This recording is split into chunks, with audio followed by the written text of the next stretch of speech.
అలీ గారు, పాత్రికేయ మిత్రులకి, మీడియా సోదరులకి, ఇక్కడికి వచ్చిన టాప్ డైరెక్టర్ అనిల్ రావుపూడి గారికి, అలాగే నిర్మాత హీరో శివాజీ గారికి, అలాగే మా డైరెక్టర్ సుధీర్ గారికి, అలాగే నా తోటి నటీనటులకి అందరికీ స్వాగతం, సుస్వాగతం, అందరికీ నమస్కారం. అలాగే బాస్ అనే సినిమాకి రైటర్గా పనిచేసి బిగ్ బాస్ని డైరెక్షన్ చేసిన అనిల్ రావుపూడి గారు ఈరోజు గెస్ట్గా రావటం చాలా ఆనందంగా ఉంది. అండ్ అలాగే కానీ ఒంగోలు జిల్లాలో ఏదో ఉందండి పవర్, అది చెప్తారు కదా, ఒంగోలు గిత్త ఫ్లాంతర్ కదరని శీతల్లో కరగజ్జం, మంగోలియన్స్ లాగా ఒంగోలియన్స్ శివాజీ చెప్తానండి. నిజంగానే ఆ ఒంగోలు గిత్తకి ఎంత క్రేజ్ ఉందో నిజంగా చెప్తాను. ఎందుకంటే అప్పట్లో టి కృష్ణ గారు, మాధవ రంగారావు గారు, మంచి మ్యూజిక్ డైరెక్టర్ వందే మాత్రం శ్రీనివాస్ గారు, అలాగే గోపీచంద్ గారు, బి గోపాల్ గారు, ఇప్పుడు అనిల్ రావుపూడి గారు, శివాజీ గారు, ఇంకా ఎంతమంది తయారవుతున్నారో అక్కడ. నాకు బాగా ఫుడ్డే. కానీ కలమ్మ తల్లి ఏ జిల్లా అని కాదు, ఏ ప్రాంతం అని కాదు, ఏ క్యాస్ట్ అని కాదు, కలమ్మ తల్లి అందరినీ స్వాగతిస్తుంది, ఆశీర్వదిస్తుంది. ఎవరి దగ్గర టాలెంట్ ఉంటుందో వాళ్ళే ఇండస్ట్రీలో ఎదుగుతారు. ఫర్ ఎగ్జాంపుల్ శివాజీ ఎక్కడి నుంచి వచ్చాడు అనేది తన లైఫ్ నేను చూశాను.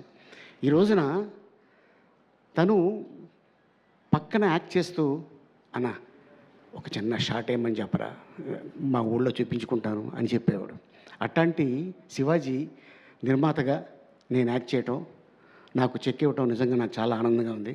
శివాజీ ఎక్కడి నుంచి వచ్చావు అనేది మర్చిపోవు నువ్వు, నాకు తెలుసు. అప్పుడు ఎలా ఉన్నావు, ఇప్పుడు అలాగే ఉన్నావు, ఇలాగే ఉండు, ఆల్ ది బెస్ట్. సో ఎందుకంటే తనతో పాటు చాలామంది ట్రావెల్ అవుతుంటారు ఆఫీస్లో, ఎప్పుడు నిరంతరం ఫుడ్ పెడుతూనే ఉంటాడు. ఫర్ ఎగ్జాంపుల్ ఇక్కడే ఉన్నాడు మన చిత్రం సీను. ఎస్, సో అందరినీ నా వాళ్ళు అనుకున్న వాళ్ళందరినీ పిలిచి వేషాలు ఇస్తుంటాడు. వాళ్ళకి తనకు తోచింది అంటే మరీ వాళ్ళు అనుకున్న అమౌంట్ ఇవ్వకపోయినా ఎంతో కొంత అమౌంట్ ఇచ్చి వాళ్ళని సాటిస్ఫై చేస్తాడు. That is great thing. And Sudheer విషయంలో చెప్పాలంటే first time debut film, and all the best Sudheer. ఎందుకంటే నేను చాలామంది ఆల్మోస్ట్ నేను యాక్ట్ చేసిన సినిమాలు ఫిగర్ నేను చెప్పుకోను, కానీ చాలామంది డైరెక్టర్లను చూసా. ఆల్మోస్ట్ ఇంకో 2 years పోతే ఇండస్ట్రీకి వచ్చి 50 సంవత్సరాలు అవుతుంది. 1978లో ఎంటర్ అయ్యాను. 78లో ఎంటర్ అయ్యాను ఇండస్ట్రీకి. అదే వీడిని చూస్తుంటే, రోహన్ని చూస్తుంటే నా చిన్నతనం గుర్తుకు వస్తుంటుంది. డ్రామా జూనియర్స్ ఆల్మోస్ట్ ఒక 6 or 7 నీకు 6 years ఉంటాయా, 5 1 year ఎక్స్ట్రా చెప్పా, సారీ ఏమనుకోకు. 5 years. వీడికి సెకండ్ ప్రైజ్ వచ్చింది రాత్రి 1 గంటకి. నాకొద్దు, నాకు అదే కావాలి ఫస్ట్ ప్రైజ్ అనుకొని తీసుకుని వెళ్ళిపోతున్నాడు. వాళ్ళమ్మ ఎవరే వాళ్ళ అమ్మ, మీ అమ్మగారు వచ్చారా, ఏమో ఎక్కడున్నారు, మీకు గుర్తుందా, అరే రే అలా తీసుకోకూడదురా అని చెప్తే ఈడు రాత్రి 1 గంటకి నేను కప్పు నన్ను తీసుకొని స్టూడియోబెట్టికి వెళ్ళిపోయాడు. మళ్ళీ అని లాక్కొచ్చి అది కాదని చెప్పి ఆడికి ఒక స్వీట్ బాక్స్ ఇచ్చి, మళ్ళీ ఒక చాక్లెట్ బాక్స్ ఇచ్చి సెకండ్ ప్రైజ్ ఇచ్చాను. కానీ అప్పుడే అనుకున్నా ఆడు నిజంగా చాలా పెద్ద యాక్టర్ అవుతాడని ఎందుకో నాకు అనిపించింది. మరి ఈ రోజున 90s సినిమా, ఎస్, అందులోనే ఫాదరు చనిపోయాడు అనుకొని సంప్రదాయని సూతిని సుతపు అని వస్తుంటే భలే ఉంది అనుకున్నా. కట్ చేస్తే అదే టైటిల్ తోటి ఈ రోజున శివాజీ నిర్మాతగా ఈటీవీ విన్నోళ్ళు ఆశీర్వాదంతో ఆ సినిమా తీస్తాడని నేను అనుకోలేదు. అండ్ లయ, సో స్వయంవరం, సో ఫస్ట్ తనతో మేము జర్నీ చేసాం.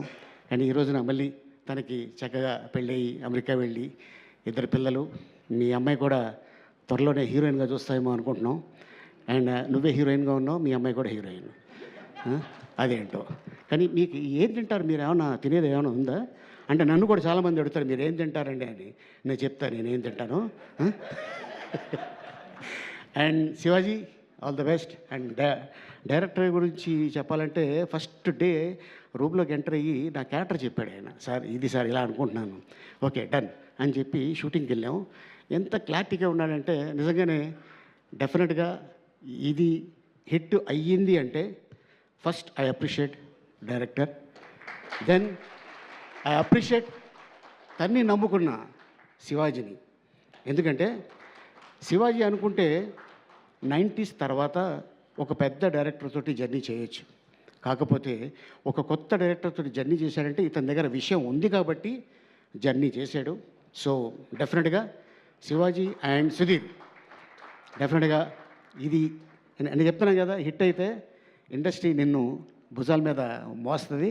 All the best and thank you so much Shivaji. All the best. ఇది పెద్ద హిట్ అవ్వాలని భగవంతుని మనస్ఫూర్తిగా కోరుకుంటున్నాను. All the best. అండ్ అలాగే ఇది సక్సెస్ మీట్ రోజున ఒక అద్భుతమైన విషయం నేను చెప్తాను. ఈ పాయ సాంగు నేను సరదాగా పాడుతుంటే, అన్న ఏంటన్నా ఈ పాయ ఏంటి అన్నాడు. లేదురా, ఇది ఓల్డ్ సిటీలో ఒక అతను ఉంటాడు షాబుద్దీన్ అని, అతను ఒక పాట పాడాడు, అది ఎందుకో సరదాగా పాడుతూ ఉంటాను నేనంటే, ఇది హిందీలో ఫలానా జార్జిబూష ఆయా, హైదరాబాద్కు ఆయా పాయా హాయా గాయా అని ఇలా పాడుతుంటే, అన్న అతను ఉన్నాడా అన్నాడు. అరే ఉన్నాడు రా బాబు అని చెప్పి ఇమ్మీడియట్గా అతన్ని పిలిచి హిందీ పాటని తెలుగులో తను దగ్గరుండి రాయించి తెలంగాణ యాసలో భాషలో అండ్ మ్యూజిక్ భోలే తను మ్యూజిక్ చేసి ఈ పాట చేసిన తర్వాత, అన్న దీన్ని ఎవరిని పెడితే బాగుంటుంది అని తను సడన్గా ఫోన్ చేసి, అన్న బండ్ల గణేష్ అయితే ఎలా ఉంటుంది అన్నాడు. అరే బాగానే ఉంటుందిరా. కట్ చేస్తే షూటింగ్కి వెళ్ళాము రామోజీ ఫిల్మ్ సిటీలో. అప్పటిదాకా ఎండ ఉంది. సాంగ్ స్టార్ట్ అవ్వగానే భయంకరమైన వాన. ఎట్టంటి వాన అంటే మొత్తం అయిపోయాం మొత్తం యూనిట్ అంతా. లక్కీగా ఏంటంటే అది ఒక ధాబాలో కాబట్టి లోపల, అన్న ఇక్కడ చేసుకుందాం అని షూటింగ్ ఎక్కడ ఆపల. 2 డేస్లో మీరు చెప్తే నంబర్, ఈ పాట అంతా 2 డేస్లో dance master and director and producer ముగ్గురు అనుకొని టక తీశారు. కానీ పాట రిలీజ్ అయిన తర్వాత ఇప్పుడు రీసెంట్గా జస్ట్ 2 డేస్ అవుతుంది నేను దుబాయ్ నుంచి వచ్చి, మా కజిన్ వాళ్ళ చిన్న పాప 2 ఇయర్స్ కూడా కాల, ఆ పాపకి ఈ పాయ పాట వేస్తేనే అండం తింటుందంట. అన్న ఏంటన్నా ఈ దీంట్లో మ్యాజిక్ ఏంటన్నా అన్నాడు. అరే మీ అమ్మాయి పాయ తింటలేదు కదా, భోజనంగా తింటుంది, అది ఏరా పాట ఏరా అన్న. ఎస్. సో అట్టాగే మొన్న రిలీజ్ అయిన సినిమా బిగ్ బాస్ గారిది మనశంకర వరప్రసాద్ మీసాల పిల్ల. అసలు అది మామూలు విషయం కాదు. మీసాల పిల్ల అంటే ఇలాగే ఉంటారు. ఎస్. సో డెఫినెట్గా అండ్ ఆ పాటలో ఎంత పవర్ ఉన్నది అంతే పవరు ఈ పాయ పాటలో. And all the best Shivaji and director. Thank you so much.